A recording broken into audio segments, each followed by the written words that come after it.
Well, there's been a good amount of news talking about the extreme weather that has been happening all over the world. And if your questions are why is it happening, you are not alone. Yep. Pat talked with climatologist Randy Cerveny about his new book, Judging Extreme Weather, and what he thinks about the extreme weather that has been happening. So take a look.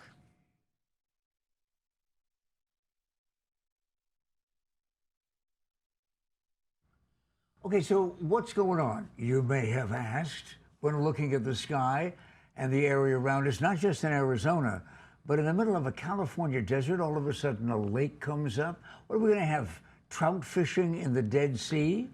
Oregano instead of salt in the Salt Lake? I'll tell you what we do when we want to find out. We ask Dr. Randy Cerveny, the climatologist. You have so many titles, for crying out loud. Not only on the faculty at Arizona State, but the president's professor at ASU. It's enough to make a guy lose humility. Oh, no. I'm very, very humble, Pat. Well, your new book deals with things that cause us to have a pain in any of our predictions, humble though they may be, because it just seems like nobody has any idea what's going on tomorrow. The book, by the way, is entitled Judging Extreme Weather. Will it continue to be extreme, or will it get worse? It will get worse. It will get worse. I mean, extreme by the very name says that it's the ultimate that we can see. Well, when I started this project for the World Meteorological Organization all the way back in 2007, I was thinking we might have a new record every couple years or so. I've got 3 ongoing evaluations going on right now for different kinds of extremes. So weather is changing. Weather is changing. Well, this is the book we're talking about. And Randy, if you will briefly expound on the kind of extremes that you cover in the book. Well, back all the way in 2005, I was watching Katrina, and it was a horrible, horrible hurricane that hit.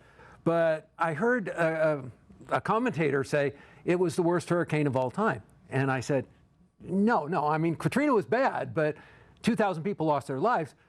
But the worst hurricane of all time was hit Galveston back in 1900, and 7,000 people died. The worst tropical cyclone of all time hit Bangladesh, and 1/3 of a million people died. So it wasn't the worst. Katrina wasn't the worst. I said, I wonder if there's a group that would be able to evaluate that. And I found out there wasn't. So I created one. Well, and you've been doing it right for a long time here in the Valley. You're from the Middle West, a Nebraska kid. I went to school in Iowa, and every summer, spring into summer, we waited for that pause that seemed as if it preceded a tunnel coming your way with Dorothy and the cabin.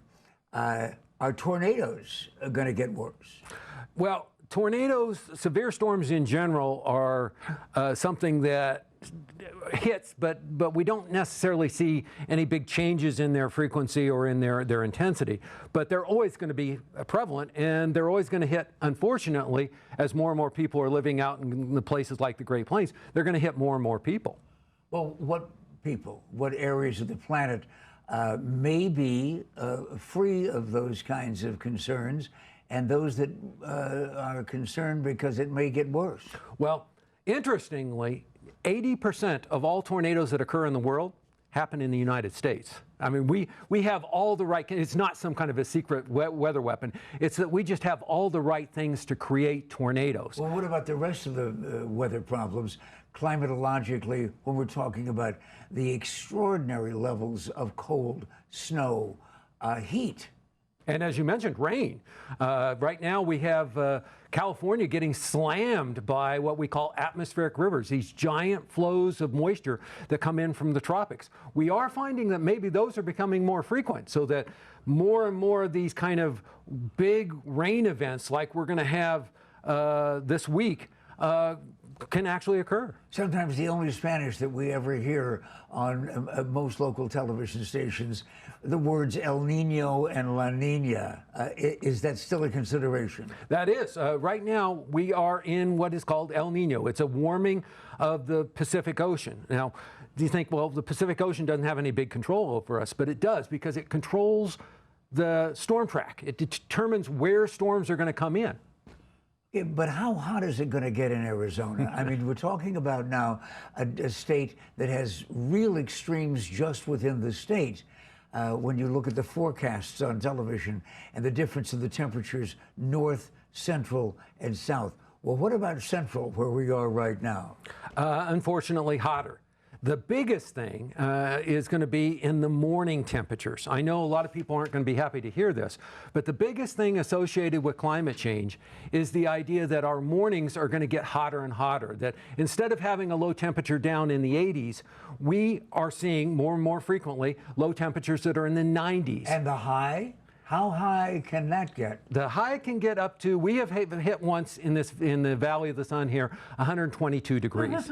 Yes, yes, and my wife played golf that day. Judging extreme weather, climate science in action. His name is Dr. Randy Cerveny, and I'm Pat McMahon.